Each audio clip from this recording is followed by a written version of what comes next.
అందరికీ praise lord. ప్రభువైన యేసుక్రీస్తు నామములో మీ అందరికీ శుభములు తెలియజేస్తున్నాం. ప్రియమైన వార్లారా, చక్కగా ప్రతిరోజు దేవుని వాక్యాన్ని వింటున్న నా ప్రియ సహోదరులారా, మీ అందరికీ ప్రభు నామమున శుభములు కలుగునుగాకని తెలియపరుస్తూ ఉన్నాను. రండి, యోహాను సువార్త 16వ అధ్యాయము 24వ వచనాన్ని చదువుతున్నాను. మీ సంతోషము పరిపూర్ణమగునట్లు అడుగుడి, మీకు దొరుకును. అంటే ఇక్కడ యేసు ప్రభువారు ఆయన తిరిగి పునరుద్ధానుడై వెళ్ళనై ఉన్న పరిస్థితుల గురించి మాట్లాడుతున్నాడు. కాబట్టి యేసు ప్రభు పునరుద్ధానుడు అయిన తర్వాత, అనగా ఆయన శిలువకు అప్పగించబడి మరణించి తిరిగి లేపబడిన తర్వాత వారి పరిస్థితులు ఎలా ఉండబోతున్నాయో చెప్తున్నాడు. వారు ఎంత దుఃఖంలోకి వెళ్ళబోతున్నారో. 16వ అధ్యాయము 6వ వచనం, నేను ఈ సంగతులు మీతో చెప్పినందున మీ హృదయము దుఃఖముతో నిండి ఉన్నది. అర్థమైందా? ఏ సంగతులు చూడండి, గమనించండి. ఇప్పుడు నన్ను పంపిన వాని యొద్దకు వెళుచున్నాను, నువ్వు ఎక్కడికి వెళుచున్నావని మీరు ఎవడునూ నన్ను అడగట్లేదు. కానీ చూడండి, నన్ను అంటే ఆయన తిరిగి ఆయన రాజ్యానికి వెళ్ళబోతున్నాడు. కాబట్టి ఇప్పుడు ఎంతవరకు ఆయన ఉన్నాడు, చక్కగా నడిపిస్తూ వచ్చాడు. మొదటి వచనం, మీరు అభ్యంతర పడకుండా వాళ్ళని ఈ మాటలు మీతో కాబట్టి యేసుప్రభు మా మధ్య లేడు, మా పరిస్థితి ఏంటి అని అభ్యంతరపడి బాధపడేటువంటి పరిస్థితులు వస్తాయి. కాబట్టి మీ సంతోషము పరిపూర్ణమగునట్లు. కాబట్టి సంతోషములో మనిషి అనగా యేసుక్రీస్తు వారి యొక్క ఆయన యొక్క జననం, ఆయన యొక్క అనగా ఒక విధంగా చెప్పాలంటే ఆయన సిలువేయబడ్డం, ఆయన యొక్క పునరుద్ధానం, ఈ విషయాలన్నీ కూడా అర్థం చేసుకోగలిగితే మాత్రం అది చాలా సంతోషమే. ఒకవేళ దుఃఖం వచ్చినప్పటికీ కూడా అది చాలా సంతోషం అని చెప్తున్నాడు. ఎందుకు? 21వ వచనం, స్త్రీ ప్రసవించినప్పుడు ఆమె గడియ వచ్చిన కనుక ఆమె వేదన పడును. అయితే శిశువు పుట్టగానే లోకమందు నరుడొకడు పుట్టిన సంతోషం చేత ఆమె ఆ వేదన మరి జ్ఞాపకం చేసుకొనదు.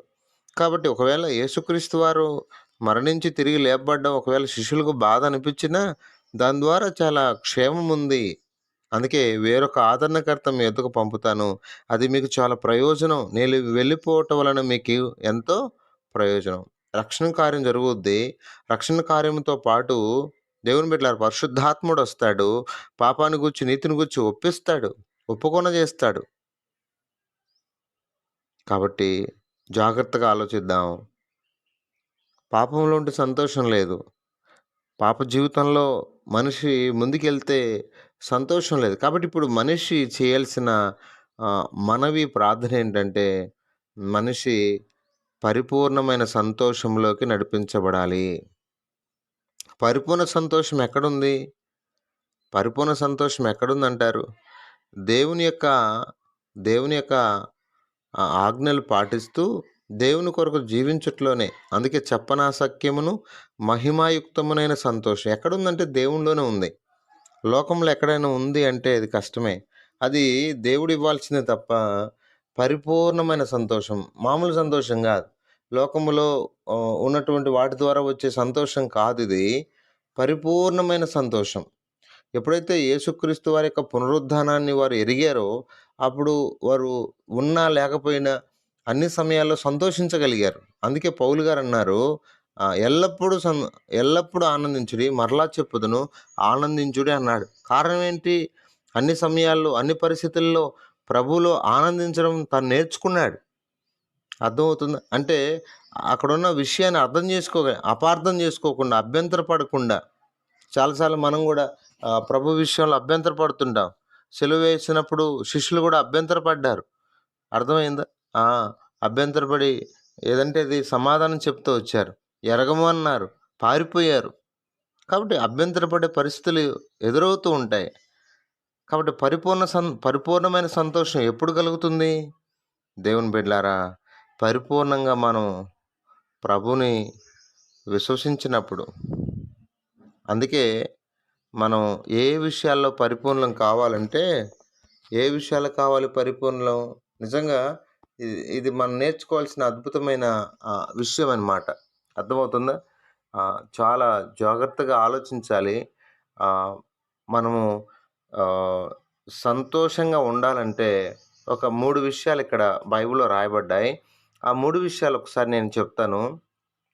యోహాను సువార్త యోహాను గారు రాసిన మొదటి పత్రిక 2వ అధ్యాయం 5వ వచనం. ఆయన వాక్యం ఎవడు గైకొనునో వానిలో దేవుని ప్రేమ నిజముగా పరిపూర్ణమాయెను.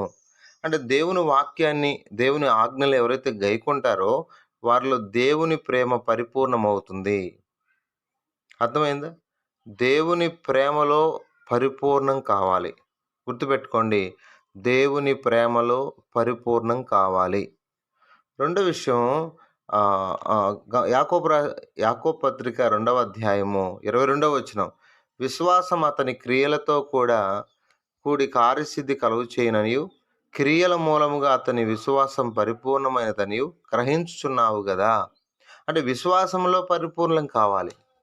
ప్రేమలో, విశ్వాసములో ప్రియమైన వాళ్ళారా, ఈరోజు వీటిల్లో మనం నిజంగా హెబ్రీ 6:12లో గూడా మీ నిరీక్షణ పరిపూర్ణమగు నిమిత్తము మీది ఇదివరకు కనపరిచిన ఆసక్తిని తుదమట్టుకు కనపరచవాలని ఆపేక్షించుచున్నాము. కాబట్టి ప్రేమలో, విశ్వాసంలో, నిరీక్షణలో మనం ఎప్పుడైతే పరిపూర్ణమవుతామో అప్పుడు ప్రభువులో సంతోషిస్తాం.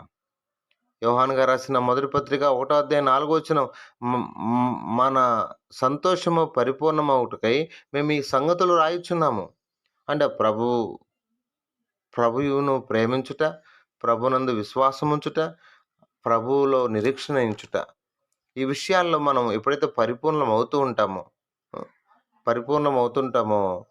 అప్పుడే దేవుని బిడ్డలారా చక్కగా మనం పరిపూర్ణమైన సంతోషాన్ని కలిగి ఉండటానికి ఇష్టపడతాం. ఆ పరిపూర్ణమైన సంతోషం ప్రభువులోనే కదా! కాబట్టి ఈరోజు పరిపూర్ణమైన సంతోషం ఎక్కడుంది?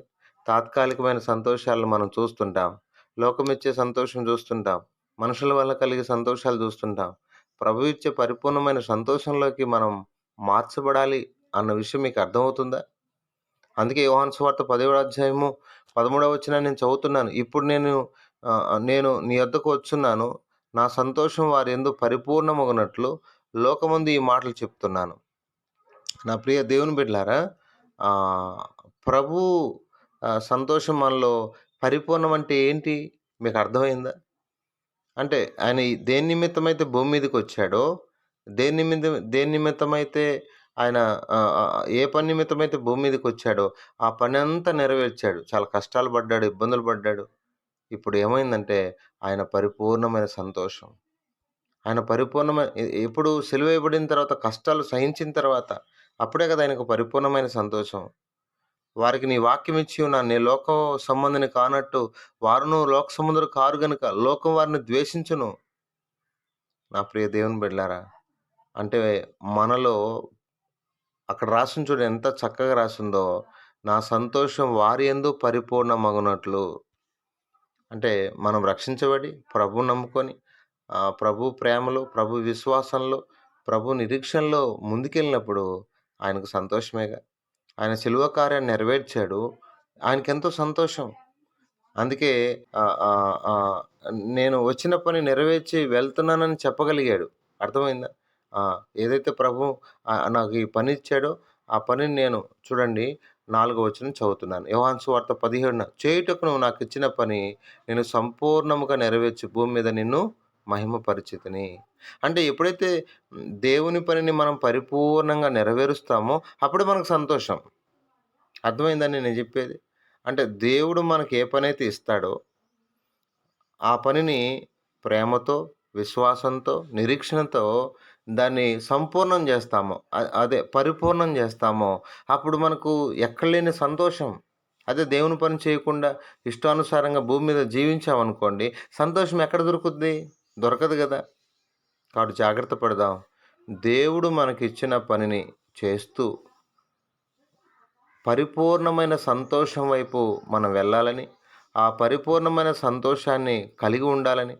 కాబట్టి ఒకవేళ శ్రమలు, ఇబ్బందులు వచ్చినప్పటికిని గూడా ఈ భూమి మీద ప్రేమ, విశ్వాసం, నిరీక్షణలతో వాటన్నిటిని గూడా మనము జయించాలని ప్రభు పేరట తెలియచేస్తూ ఈ మాటలు నేను ముగిస్తున్నాను.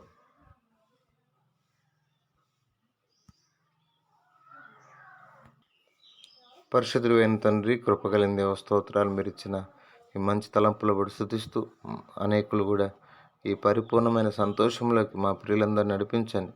పరిపూర్ణంగా నీ పని చేసినప్పుడే పరిపూర్ణమైన సంతోషంలోకి మేము వెళ్ళగలం. ఎన్నో విషయాలు అభ్యంతరపడుతూ ఉంటాం, వేదన పడుతూ ఉంటాం, బాధపడుతూ ఉంటాం.